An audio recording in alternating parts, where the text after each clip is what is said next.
vamos a ver, era Raúl Zaffaroni, ¿sí? Actual juez de la Corte Interamericana de Derechos Humanos, ex ministro de la Corte Suprema Argentina, y que tenemos la posibilidad de conversar ahora con él. Buen día, Zaffaroni. Ari Lijalal lo saluda, ¿cómo le va?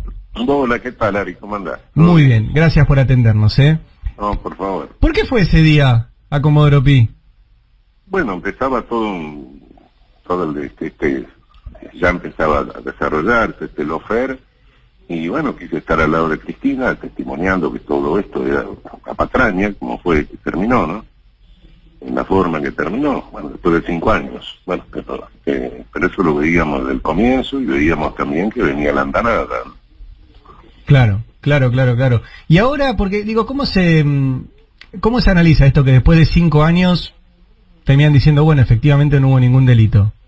De la misma manera que terminaron los procesos contra Irigoyen, de la misma manera que terminaron los procesos contra Perón, pero con la diferencia de que esos procesos los hicieron gobiernos de facto. Esto sucede por primera vez en nuestra historia en un gobierno constitucional, y sucede en forma sistemática. Ese es el problema. Es decir, este es un escándalo que nunca lo habíamos tenido en la historia de nuestra justicia en tiempos de gobierno constitucional. Claro. ¿Y se puede cambiar?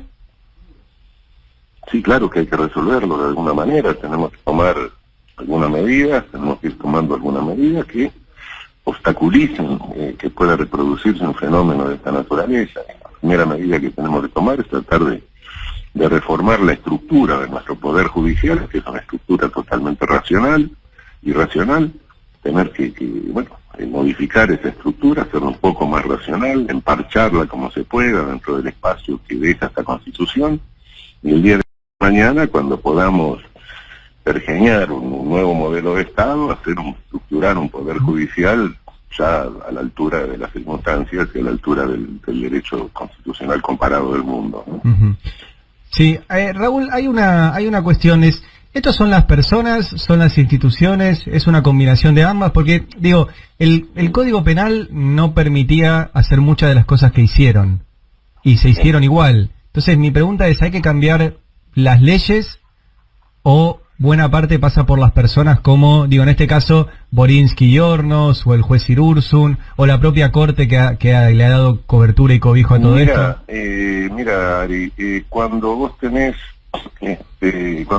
efectos institucionales, en algún momento, porque la Constitución, ¿qué es? Es un reparto de poder para que nadie lo hegemonice, ¿no? O porque nadie abuse del poder. Sí. Entonces, cuando tenés defectos institucionales, puede ser que durante un tiempo no pase nada, pero después algún día llega el malo, el peor llega. Sí. Y entonces se mete en ese espacio institucional, de modo que lo que vos preguntás, sí, son ambas cosas, es la institución, pero el malo siempre está, solo que a veces no llega y otras veces llega. Entonces, lo que tenés que obturar es la posibilidad de que llegue el malo. Ese es el asunto. Y entonces hay que operar sobre la institución. Cuando hay una posibilidad de un abuso de poder, alguno va a llegar y va a abusar del poder, no hay nada que hacerle. Raúl, buen día. Nicolás Santos te saluda, ¿cómo estás? Hola, ¿qué tal? Bien. Ahí, en las últimas semanas empezó a ensayarse un argumento desde la oposición que iguala el lawfare con cualquier intervención de la política en la justicia. Entonces, cuando sale una decisión como la de ayer sobre dólar futuro, o como la que benefició, por decir de alguna manera, a Amado Boudou hace algunas semanas manteniéndole la prisión domiciliaria, dicen, bueno, esto es lawfare al revés, o esto es el lawfare inverso. Lo mismo cuando sale alguna resolución en alguna investigación sobre hechos sucedidos durante el gobierno de Mauricio Macri, dicen, bueno, este es el lawfare pero para los otros. Explícanos, vos que conocés el tema a fondo, a nosotros, a los oyentes, ¿por qué una decisión en contra de Mauricio Macri en la justicia, o una decisión a favor de Cristina Fernández de Kirchner en la justicia, no es un lawfare a la inversa? No es un lawfare a la inversa cuando vos estás viendo que, bueno, dado el escándalo que se está armando, en consecuencia se asustaron y empiezan a hacer cosas de decir, bueno, vamos a bajar un poco la mano en esto. Bueno, eso del lawfare al revés no tiene nada. Lo que tiene que ver es que aquellos que hicieron el lawfare, no te olvides que el lawfare es un delito, no tiene instancia, o es un abuso de poder en una asociación ilícita, o es una concurrencia de personas con autores, partícipes, cómplices, instigadores, etcétera. En consecuencia, bueno, cuando ven el escándalo armado, hay unos cuantos que dicen, no, bajemos la mano, vamos a bajar un poco la mano.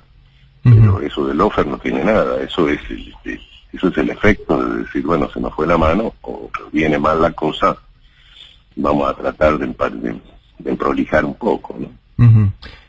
Raúl, ¿qué debería, hace un rato hablamos con Javier Timerman, el hermano de Héctor, que denunció ayer a los jueces Borinsky y Hornos en el Consejo de la Magistratura, porque entre otras cosas fueron los que decidieron la reapertura de la denuncia de Nisman, y terminó eso impidiendo que incluso el ex canciller se fuera a hacer un tratamiento médico a Estados Unidos.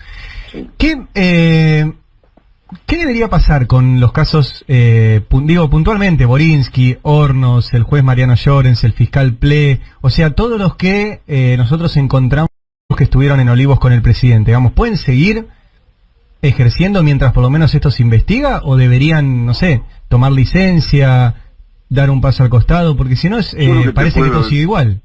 Yo lo que te puedo decir es lo que debería pasar en derecho. Sí. Ahora, lo que pasa en la realidad, no, porque no soy abur y no sé qué espacio político habrá. En derecho lo que correspondería es mandarlos a un jury de enjuiciamiento, fundamentalmente. Y en algún caso, bueno, después se verá si hay alguna responsabilidad penal, si hay algún prevaricato, etcétera, si hay algún secuestro, alguna privación ilegítima de libertad. Eso se verá después. Pero fundamentalmente lo que debería hacerse es eso. Ahora, esto no significa que se haga. Una cosa es el deber ser y otra el ser. No sé cuál es el espacio político, ¿no? Claro. Y siguiendo con el derecho, uno mira lo que pasó en Brasil, que finalmente se declaró nulo todo el proceso contra Lula. En el caso de estos jueces, que además puntualmente intervinieron en casi todas las causas contra Cristina, ¿debería declararse nulo también todo lo que hicieron? Exactamente. Lo que pasa es que no sé qué, bueno, en Brasil la particular circunstancia que se dio, el de gobierno de Brasil, tengo la impresión de que ahí hubo un reacomodamiento político y el Supremo de Brasil dijo, no, vamos a hacer las cosas bien y anuló todo, ¿no? Sí. Bueno, yo no sé que vaya, lo que estoy hablando es el deber ser, que pase lo mismo acá, no lo sé. Sí. ¿No? Claro. ¿Y la Corte qué pasa que no dice nada?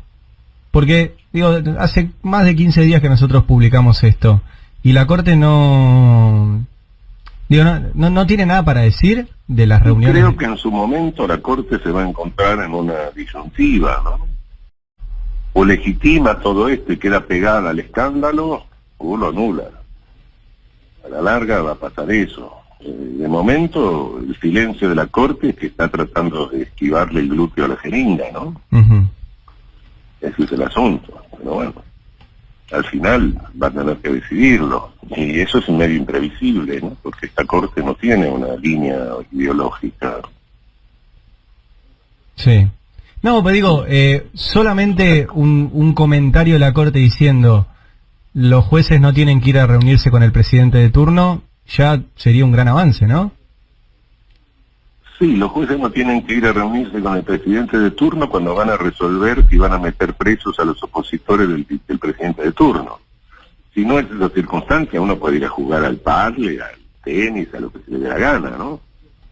Lo que pasa que en esta particular circunstancia, claro, no va a ver al presidente, al día siguiente mete preso al ex vicepresidente en paños menores y con pantuflas. Bueno, claro, me parece que hay cosas que no es que uno, sí, cada juez puede hablar con quien quiere, pero bueno, el problema no es que hable con quien quiere, el problema es lo que hace después. Claro. El problema es la coincidencia de que lo va a ver y al día siguiente pasan esas cosas. El contexto, como escribió... El contexto, y claro, no solo el contexto, sino que hay barbaridades de por medio. Imagínate que procesar a alguien por traición a la nación sin guerra, eso es una aberración total. La definición de traición a la nación está en nuestra Constitución Nacional desde 1853. Negarle la excarcelación a alguien aduciendo que hay vínculos residuales, pero ¿qué invento es ese? ¿Dónde dice alguien? ¿Qué ley dice eso? ¿Qué decreto dice eso? Nadie se le ocurrió nunca. Es un invento absurdo. La doctrina Irursum, como la denominamos Claro, nosotros. después, los documentos escritos que resurgen de las cenizas, el ave fénix, qué sé yo, ¿de qué estamos hablando? Para colmo se inventa algo parecido en Ecuador. Bueno, ya, no, es decir, no es meramente que alguien va a hablar, porque si eso puede ser una cuestión inocente, de amistad o qué sé yo. No, va a concertar lo que va a hacer al día siguiente, ese es el asunto. Sí. Y, ¿cómo sigue esto? Pues yo insisto con esta cuestión porque nosotros publicamos esto, se conoce, se plantean un montón de nulidades en las causas judiciales, pero, por ejemplo, yo ayer hice la cuenta, todos los jueces que intervinieron en la causa dólar futuro, que intervino Bonadío, intervino Irursum, el de la doctrina que mencionaba recién, intervino Fara, que ahora volvió también a Comodoro Pi, intervinieron Borinsky y Hornos, justamente en la causa dólar futuro, intervinieron Eduardo Rigg y Liliana Catucci, o sea, hubo 8 jueces más que intervinieron además de Bonadío, y toda esa estructura sigue exactamente ahí. Sí, efectivamente, no se ha hecho nada para tocar esa estructura. Por eso te digo yo, lo que estoy diciendo es lo que debe ser. Ahora, el ser, no lo sé, eso no soy augur, no te puedo garantizar lo que vaya a pasar, ni advertir, ni tratar de ver lo que va a pasar en el futuro. Sí. O sea, no se ha hecho nada para tocar la estructura del lawfare. Nada, la estructura está totalmente intacta, completamente intacta, eso es cierto. Lo que pasa es que creo que con estas últimas resoluciones la estructura dijo, bueno, cuidado, que nos paremos un poco la mano porque viene mal la tormenta, ¿no? Sí. ¿Hay posibilidad de que el Poder Judicial se autodepure o lo tiene que hacer la política? Mira, hay más de 3 poderes, ¿no? Pero bueno, la teoría de la separación de poderes. Digo separación de poderes, no división de poderes. El poder del Estado es único, no se divide, ¿no? Sí. La separación de los poderes del Estado tiene por objeto que se controlen entre ellos, para que nadie hegemonice el poder, ¿no? De modo que cuando entre los 3 poderes, hay más, pero dejemos los 3, en cuanto a los 3 poderes se desequilibra uno, los otros 2 lo meten en camino. Sí. Se desequilibra el Ejecutivo, lo controla o el Legislativo o el Judicial. Bueno, se desequilibra el Judicial, lo tiene que controlar entre el Ejecutivo y el Legislativo, ¿no? Claro. Ese es el sentido de la separación de poderes, no hay otro, ¿no? De modo que eso de que se va a autocontrolar, no, si se salió de mambo, bueno, ¿quién lo vuelve a poner en el cauce? Y los otros 2 poderes, ¿sí? Eso es la base del sistema de separación de poderes. Sí, o sea que no, digamos, no hay ninguna esperanza en que lo hagan propio, tiene que hacerlo sí o sí. No. Los otros 2 poderes que son los poderes, digamos, que van a elecciones, los poderes populares. Sí. Bueno, el Poder Judicial no va a elecciones, pero tiene también una fuente de nominación que es democrática, porque lo nombran los otros 2 poderes, en definitiva. Entonces, bueno, son esos 2 poderes que también lo tienen que controlar cuando se sale de cauce. Sí. Como es él que tiene que controlar al Ejecutivo cuando se sale de cauce, o como es el Judicial que tiene que controlar al Legislativo si dicta leyes inconstitucionales, ¿no? Es un control recíproco. Sí. Bueno, Raúl, esperemos que así pase, y nada, lo llamamos justamente porque yo me había olvidado que había estado en ese palco con Cristina. Le soy sincero. Sí, estuve ese día, sí. Bueno, Raúl, muchas gracias. Al contrario, un abrazo. Que tenga buen día. Raúl Zaffaroni, ex juez de la Corte Suprema, y que ya en 2016, sabes que no había tantos, por eso me llamó la atención. No que se tiraban de cabeza para decir, esto es una persecución judicial. Ni la política, ni los abogados, ni los periodistas, ni los periodistas. Que yo recuerde, un solo medio puso una mesa ahí, que estaba Víctor Hugo. Ayer subía nuestra compañera Julia Estrada fotos de Víctor Hugo Morales ahí. Cierro con una cosita ya que estamos con el tema dólar futuro. Ayer efectivamente fue el sobreseimiento de todos los imputados. Ahora, es momento no de hablar de los imputados, que no tienen absolutamente nada que ver en este caso, sino de hablar de los jueces. ¿Por qué les insisto con esto? Porque acá hubo 8 jueces 8 jueces que intervinieron en este tema. 8, porque uno va a mirar solamente a Bonadío. Bonadío es el tipo que cada vez que había una denuncia contra Cristina, las denuncias le caían a él, en algo que es absolutamente imposible estadísticamente, pero que además nosotros en el Destape publicamos en ese momento una auditoría que muestra que la máquina de los sorteos de Comodoro Pi se puede alterar. Eso todavía no se arregló. Eso todavía no se arregló. Y yo pregunto, cada 2-3 semanas, ¿se arregló eso? No, todavía no se arregló. O sea, la máquina que sortea las causas en Comodoro Pi todavía está bajo sospecha. Bueno, le caían todas las causas a Bonadío, incluida esta, que fue una denuncia de Mario Negri y de Federico Pinedo, unos días antes de que Macri se fuera del gobierno. Unos días antes.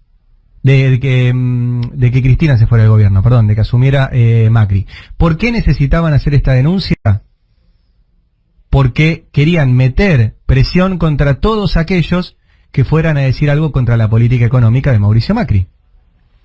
Aún así, en la denuncia original ni siquiera estaba Cristina. A Cristina la metió Bonadío en la denuncia. Todos los acusados, Cristina, Axel, Pedro Vizcay, que era director del Banco Central, le pedían a Bonadío hacer un peritaje. Y Bonadío se negó a hacer el peritaje. Se negó. ¿Saben quién era el fiscal de la causa? Eduardo Tayano. Eduardo Tayano, el que hizo dupla con Ercolini también para perseguir a Cristina, también para perseguir a Gil Carbó. O sea, Tayano es igual que Stornelli, igual. Cuando los acusados en esto lo recusaron a Bonadío, porque no los dejaba defenderse, porque no los dejaba acceder al expediente y porque se negaba a tomar medidas de prueba, los que sostuvieron a Bonadío en el cargo fueron el juez Martín Doctrina Irursun y el juez Eduardo Fara. Fara después, Macri lo terminó volando de Comodoro Pi y ahora volvió, y había algunos ilusionados en, bueno, miren qué bueno que vuelve Fara ahora porque está enojado con Macri. Bueno, Fara fue parte de esto también, El juez Eduardo Fara fue uno de los que sostuvo a Bonadío. Y como insistieron las defensas de los acusados en esto, fueron a la Cámara de Casación, y los que rechazaron apartar a Bonadío y lo sostuvieron fueron Mariano Borinsky y Gustavo Hornos, que eran los que se reunían con Macri. Y como insistieron algunos de los acusados, intervinieron otros jueces de casación que son Eduardo Rigui y Liliana Catucci, que también dijeron siga, siga. Y cuando esto fue elevado a juicio por Bonadío, sin pruebas, recién 3 años después se ordenó el peritaje de la Corte Suprema, que llegó en agosto del año pasado. Y cuando ese peritaje de la Corte Suprema llegó, lo que se demostró es que no hubo ningún perjuicio económico para el Estado, que la decisión de vender dólar a futuro no violaba la ley, y que esto era simplemente una decisión de política monetaria y económica, y punto, que no es judiciable. ¿Saben lo que hicieron los jueces del Tribunal de Juicio cuando tenían esto? Dijeron que el juicio se haga igual, y se llaman José Michelini y Ricardo Basílico. Hubo un solo juez que dijo que este juicio no se tenía que hacer, que es Adrián Grunberg. Un solo juez. Y una sola jueza en la Cámara de Casación, que es Ana María Figueroa, que aceptaba las recusaciones contra Bonadío por todas estas irregularidades, pero quedaba siempre en minoría. Entonces, los culpables de todo esto son los jueces. Bonadío, Irursun, Fara, Borinsky, Hornos, Rigui, Catucci, Michelini y Basílico. Tienen nombre y apellido. Ahora, hoy en los medios se habla del sobreseimiento de Cristina. Y no tenemos que hablar del sobreseimiento de Cristina.